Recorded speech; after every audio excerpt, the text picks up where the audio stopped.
हे मोबाईल बाजूला काढ ना. अरे मोबाईल, अरे हे मोबाईल 4 ते 5 तास उन्हामध्ये सुद्धा सकाळी 7 वाजल्यापासून. अरे हल्लो पण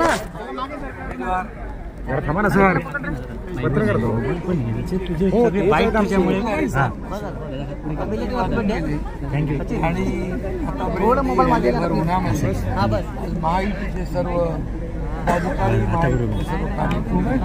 या नव्या मुंबई बेलापूर ठिकाणी उत्स्फूर्तपणे त्यांना स्वागत केलं नरेश मस्के यांचं.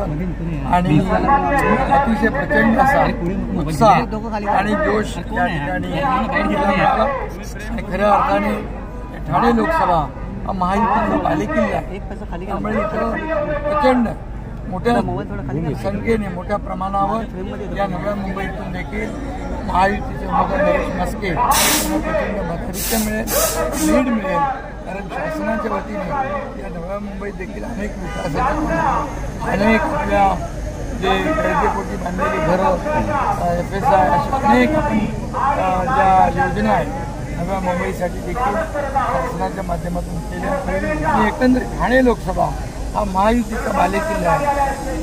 2 वर्षामध्ये केलेलं महायुतीचं काम आणि 10 वर्षात केलेलं मोदी साहेबांनी याचं नक्की या निवडणुकीमध्ये पोचपावती या ठाणे लोकसभा मतदारसंघातील प्रचंड मताधिक्याने विजयी करतील असा विश्वास मी या ठिकाणी व्यक्त करतो.